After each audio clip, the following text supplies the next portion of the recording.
তুমি যদি বাড়িতে রেগুলার পুশ আপ করার পরও তোমার চেস্টে কোনো ইমপ্রুভ না হয়, তাহলে বুঝতে হবে তোমার ফর্ম ভুল আছে। তুমি সঠিক নিয়মে যেভাবে পুশ আপ করবে।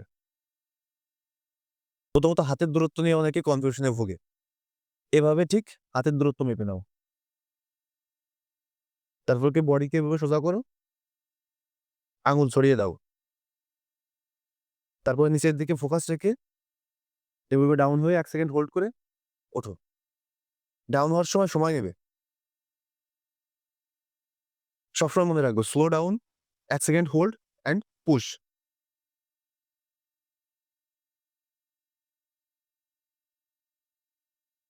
এভাবে যদি তুমি পুশ আপ ট্রাই করো, তাহলে আস্তে, আস্তে আশা করি তোমার বডিতে শেপ চলে আসবে।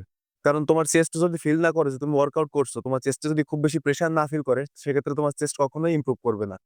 তাই আজ থেকে সঠিক নিয়মে পুশ আপ করো এবং তোমার চেস্টকে অনেক ইমপ্রুভ করো।